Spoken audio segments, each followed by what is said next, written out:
All right, this is Mac from JLPT Bootcamp with another short grammar lesson here.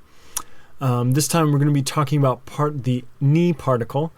And if you thought the day particle got around, you obviously haven't met the ni particle yet. The ni particle has a lot of uses, almost just as many uses as the day particle. And although the ni particle does have a variety of uses, there are essentially four big uses you need to know for the N5. There's a few more uses of ni that come up on higher levels of the test, but mostly now it's important to just concentrate on these basic four uses before we get into more complicated uses of ni. So the first use is to use it for at a particular time. And this doesn't have to be clock time. This could be seconds. This could be a month, different months, different years, just a point in time. And it's the general time marker. There's not really any specifics here. So for example, you could say 12時にクラスが始まる. The class starts at 12 o'clock. Basic sentence, basic time marker. And it can also be used with time periods to talk about frequency. This is how you talk about frequency. And take a look at this sentence. It's a little bit different than what you would see in English, right? It's 1ヶ月に4回日本語のクラスがある. So normally in English we would say 4 times a month. In Japanese it's the opposite. It's 1 month in, basically in 1 month, 4 times. I go to Japanese class. So you have to switch it around. And this, I haven't heard of it coming up on sequential questions, but it's definitely a sequential question kind of question. That's those scrambled sentences in the second part of the grammar test, where they ask you to unscramble a sentence, basically. This is one of those big ones that's just, perfect for that type of question. So be on the lookout for something like this in that section of the grammar test. So, second use of the ni particle is in, on, at, place, where something exists. And that's the key.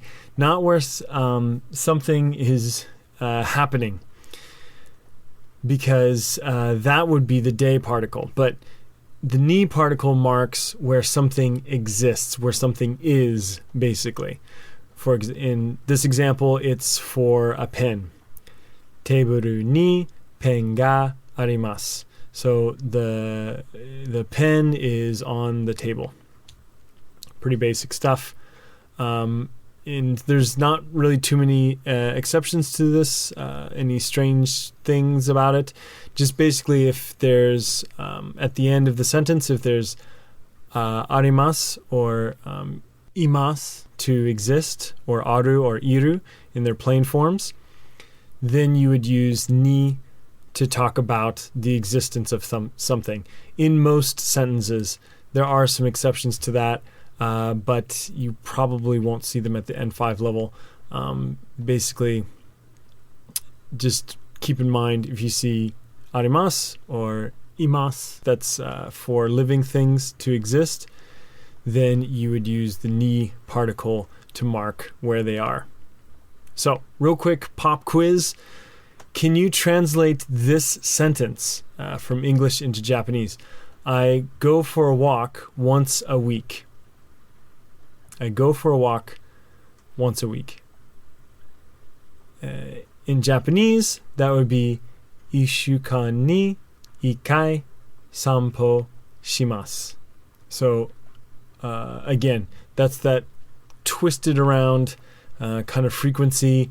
In 1 week, one time I go for a walk. I go for a stroll. is sometimes how that's translated. Very basic sentence. So anyway, third use is to talk about to or toward a place. So for example, watashi ga eki ni ita. I went to the station. This kind of ties in, you can kind of tie it into the in, on, at, place. You're going to a place. It's just a little bit different. You're traveling to a place and not existing in that place. So not too much of a stretch of meaning there to include this particular use. Pop quiz again. Translate this sentence this time. There is a bag on the chair. There's a bag on the chair. Alright, in Japanese that would be isu ni kaban ga aru, or arimasu. Aru is the plain form of exists. The bag is on the chair. So again, just have to be careful. Where something exists, we use the ni particle. The bag exists on the chair, so to speak, so we would use the ni particle in this sentence. The fourth and final use we're going to cover today is to use it to in order to do something. So this is a little bit unique for the ni particle. Unique use. It has a particular structure that you need to follow. So if you look at this example sentence, you have moru e hirogohan o tabe ni ita. So I went to the mall to eat lunch. And you'll notice there that to form this, you need to use the ma stem of the verb. So take the ma stem of the verb, add ni, and then you can, you basically have to have a two-part verb here. First of all, an activity, you take the ma stem of the verb, add ni, and then a verb of motion. So for example, tabimasu, that's the mas form of the verb. You take off the masu, so you got tabe, and you add ni, tabe ni. Or nomimasu, nomi ni, kaimasu, kai ni. Pretty simple, just lop off the mas form. The main thing to remember about this is that it can only be used with verbs of motion after that ni particle there. So the five big ones for N5 level would be iku, meaning to go, kuru, meaning to come, kairu, meaning to return, hairu, to enter, and deru, to exit. These are basically the five main verbs. There's of course a few more, but this is pretty much 90% of the time you're going to see this structure with these particular verbs.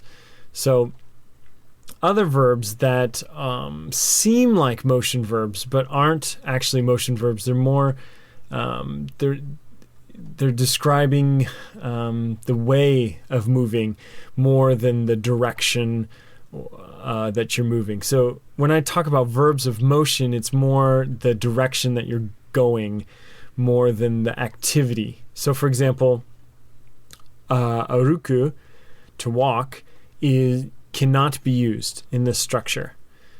It seems like it should be, but aruku is talking about the way you are moving and not the direction that you're moving.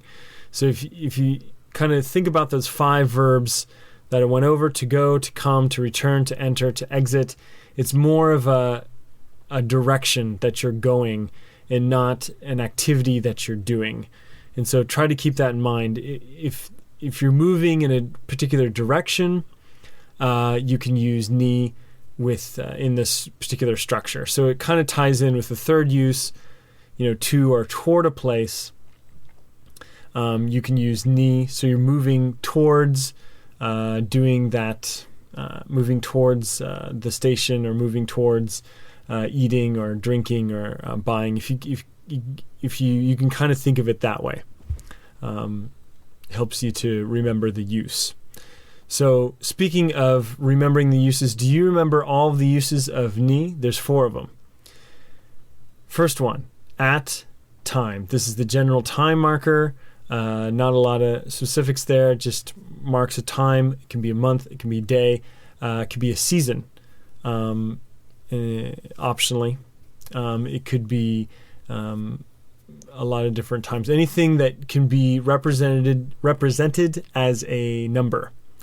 More on that in the cheat sheet in the premium site, but mostly this is just the general time marker. Second use, in, on, at, place, where something exists.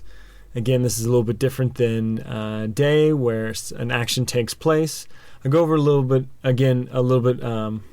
go over more of this in the cheat sheet on the premium site, but the basic difference is day is for when you're performing an action in a place. Ni is when you something exists in that place. Third use is to or toward a place, when you're traveling to a place. And the fourth use is in order to do something. Again, you have to use a verb of motion with that particular structure. So tabe ni iku. So I'm going to go and eat something. That's the 4 uses, and that's it for the Japanese particle ni. This has been a grammar explanation video from the JLPT Bootcamp premium site. Inside the site, you will find some extra goodies, for example, some cheat sheets for all of the videos. And those cheat sheets include a few things. For example, some common mistakes that people make, as well as some example test questions for the JLPT. If you're interested in taking the JLPT and you want that extra edge, something to kind of push you above and get the points that you need to pass, I encourage you to stop by the website at jlptbootcamp.com/premium. There you can find the cheat sheets as well as some extra practice with the grammar points that I've been talking about today. Hope to see you in the premium site very soon. This has been Mac from jlptbootcamp.com.